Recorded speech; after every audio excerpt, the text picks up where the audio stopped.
তো বন্ধুরা সবাই কেমন আছো? তো দেখো আমরা কোথায় আছি জানো? গোপালনগর স্টেশনে। কার কার বাড়ি গোপালনগর একটু জানিও তো কমেন্টে। তো যাচ্ছিলাম একটা নেমন্তন্ন বাড়ি, আমরা সবাই মিলে আমরা তিন তিন চার যা, সাথে আমাদের একটা ছেলেও ছিল, আর আমাদের তো নিজেদের বাচ্চা কাচ্চারা রয়েছে। এটা হচ্ছে গোপালনগর। দেখো রাস্তা, এখান থেকে আমরা টোটোতে উঠবো। যাচ্ছিলাম স্বাদের নেমন্তন্ন ছিল, আমাদের একটা পিসি শাশুড়ি মানে বৌমার, মানে আমাদের একটা জায়ের স্বাদ ছিল, আমরা সেখানে যাচ্ছিলাম। যাবো না করে সকালবেলা তারপরে হচ্ছে হট করে চলে গেলাম, দমন করে, জানো না।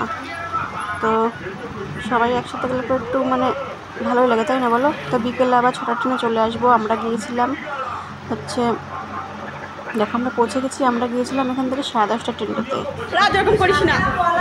ওইখান থেকে ঘুরে আবার আসলাম আমার একটা ননদের বাড়িতে। মানে এখানে আমাদের 2-3টে আত্মীয়র বাড়ি আছে, তো আমাদের জন্য ঠান্ডা নিয়ে এসেছিলো, এই যে আমরা আসবো তার জন্য ঠান্ডা নিয়ে এসেছিলো।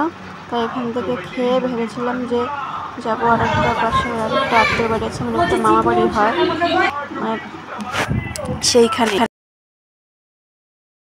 সুন্দর না, এটা মাটির গোপাল।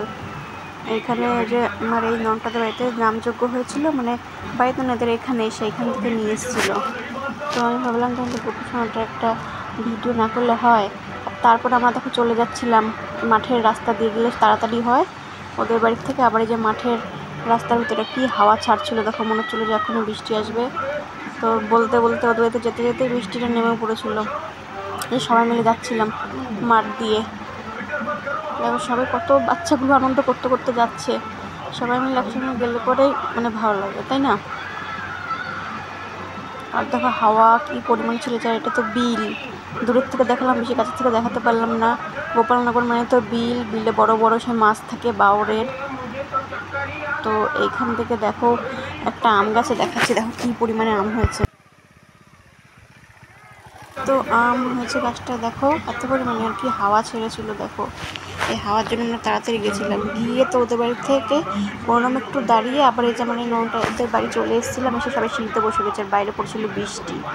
তা আমরা ভাবছিলাম যে বাচ্চা কাচ্চাগুলোকে নিয়ে যাবো কী করে সেই অনুষ্ঠান বাড়ি, ওদেরও নেমন্তন্ন রয়েছে ওই জায়গায়। তাহলে একটু হালকা করে বৃষ্টি কমলেই চলে যাবো। তারপরে দেখো আমি ভিজে গেছিলাম একেবারে আস্তে আস্তে। তো আমরা তো ওইখানে খাওয়া দাওয়া কমপ্লিট করে দেখো চলে এসেছি আবার স্টেশনে। তখন বাজে 5:30। তো বাড়ি যাচ্ছি। সবাই ভালো থেকো, সুস্থ থেকো। সব ভিডিওটা শেয়ার করতে পারলাম না।